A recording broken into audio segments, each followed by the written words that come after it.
ವಿಧಾನಸಭೆಯ ಸ್ಪೀಕರ್ ಖಾದರ್ ಅವರು ಮಹಿಳೆಯರು ಕಡಿಮೆ ಮಾತಾಡಬೇಕು ಅಂತ ವಿಧಾನಸಭೆಯಲ್ಲೇ ಹೇಳಿದ್ದಾರೆ. ಆದರೆ ಇದನ್ನು ಯಾವುದೇ ಸದಸ್ಯರು ಗಮನಿಸಲಿಲ್ವೋ ಅಥವಾ ಗಮನಿಸಿದ್ರೂ ಅದನ್ನು ನೆಗ್ಲೆಕ್ಟ್ ಮಾಡೋದು ಅನ್ನೋ ಸಂಶಯ ಈಗ ಬರ್ತಾ ಇದೆ. ಆ ವಿಡಿಯೋ ಕ್ಲಿಪ್ಪನ್ನು ನಾವೀಗ ನೋಡೋಣ.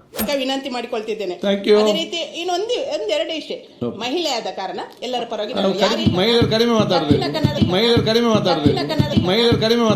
ಕನ್ನಡದಲ್ಲಿ ಒಬ್ಬಳೇ ಮಹಿಳೆ ಇರುವಂಥದ್ದು. ಸುಳ್ಯದ ಶಾಸಕಿಯಾದ ಭಾಗೀರಥಿ ಮುರುಳಿಯ ಅವರು ಮಾತಾಡಬೇಕಾದ್ರೆ ಸ್ಪೀಕರ್ ಖಾದರ್ ತಡಿತಾರೆ, ಸಾಕು ನೀವು ಮಾತಾಡಿದ್ದು ಅಂತ.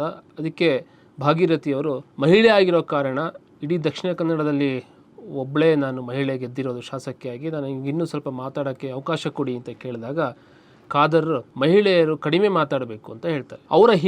ಖಾದರ್ ಅವರ ಹಿನ್ನೆಲೆಯ ಪ್ರಕಾರ ಅವರು ಮಾತಾಡಿರ್ಬೋದು. ಖಾದರ್ ಅವರು ಯಾವ ರಿಲಿಜನ್ ರೆಪ್ರೆಸೆಂಟ್ ಮಾಡ್ತಾರೆ ಅಲ್ಲಿ ಮಹಿಳೆಯರಿಗೆ ಗೌರವ ಇಲ್ಲ ಅನ್ನೋದು ಕುರಾನ್ ಮತ್ತು ಹದೀಸನ್ನು ಅಧ್ಯಯನ ಮಾಡಿದವ್ರಿಗೆ ಚೆನ್ನಾಗಿ ಗೊತ್ತಿದೆ. ಕುರಾನಿನ 2 ವರ್ಸ್ಗಳನ್ನು ನೀವು ಸ್ಕ್ರೀನ್ ಮೇಲೆ ನೋಡಿ. ಮೊದಲನೇದು ಕುರಾನ್ 2.223, ನಿಮ್ಮ ಸ್ತ್ರೀಯರು ನಿಮ್ಮ ಹೊಲಗಳಾಗಿರುತ್ತಾರೆ, ನಿಮ್ಮ ಹೊಲದಲ್ಲಿ ಇಷ್ಟ ಬಂದಂತೆ ಹೋಗುವ ಅಧಿಕಾರ ನಿಮಗಿದೆ. ಅಂದರೆ ಕುರಾನ್ ಪ್ರಕಾರ, ಅಂದರೆ ಇಸ್ಲಾಂ ಪ್ರಕಾರ ಮಹಿಳೆಯರು ಹೊಲ, ಅವರು ಉಪಯೋಗಿಸಲ್ಪಡುವ ಒಂದು ವಸ್ತು. ಇನ್ನು ಬುದ್ಧಿವಂತಿಕೆ, ಜ್ಞಾಪಕ ಶಕ್ತಿ ಇದ್ಯಾವುದು ಕೂಡ ಮಹಿಳೆಯರಿಗೆ ಗಂಡಸಿನಷ್ಟು ಇಲ್ಲ ಅಂತ ಕುರಾನ್ ಹೇಳುತ್ತೆ. ಆ ವರ್ಸನ್ನು ಕೂಡ ಈಗ ನೀವು ಸ್ಕ್ರೀನ್ ಮೇಲೆ ನೋಡಿ. ನಿಮ್ಮಲ್ಲಿ 2 ಪುರುಷರನ್ನು ಸಾಕ್ಷಿಯಾಗಿ ಕರೆಯಿರಿ.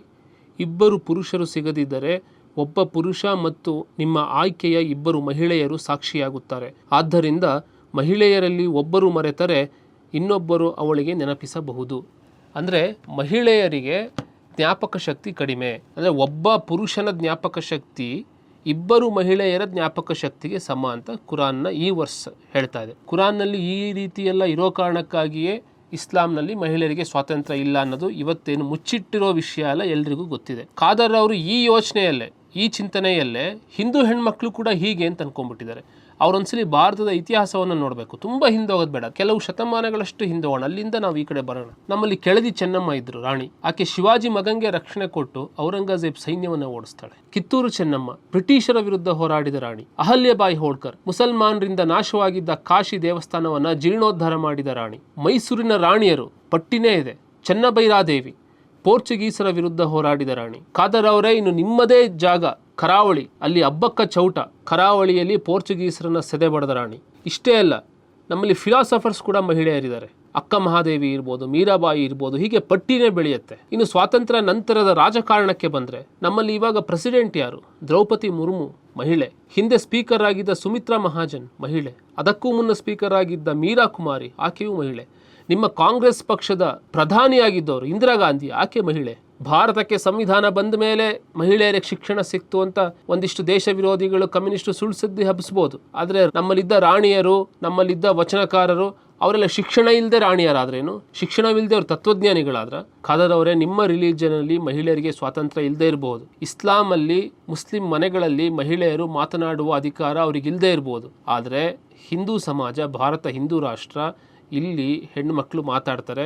ಇಲ್ಲಿನ ಹೆಣ್ಣುಮಕ್ಕಳು ಸೈಂಟಿಸ್ಟ್ ಆಗಿದ್ದಾರೆ. ನೀವೊಮ್ಮೆ ಇಸ್ರೋಗೆ ಹೋಗಿ ಬನ್ನಿ. ಈ ಭಾರತದಲ್ಲಿ ಹಿಂದೂ ಮಹಿಳೆಯರು ಲಕ್ಷಾಂತರ ಜನ ಟೆಕ್ಕಿಗಳಾಗಿದ್ದಾರೆ. ಸಾಫ್ಟ್ವೇರ್ ಕಂಪ್ನಿಗಳಿಗೆ ಹೋಗಿ ಬನ್ನಿ.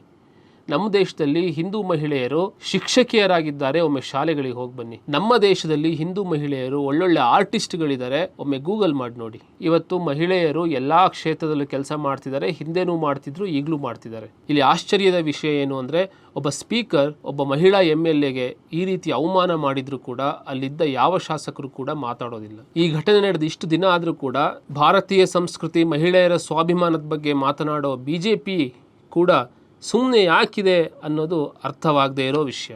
ಭಾಗೀರಥಿ ಅವರಿಗಾದ ಅವಮಾನಕ್ಕೆ BJP ಪ್ರತೀಕಾರ ತಗೊಳುತ್ತೋ ಇಲ್ಲ ಗೊತ್ತಿಲ್ಲ, ಆದರೆ ಜನಸಾಮಾನ್ಯರಂತೂ ತಗೊಳ್ಳೇಬೇಕು.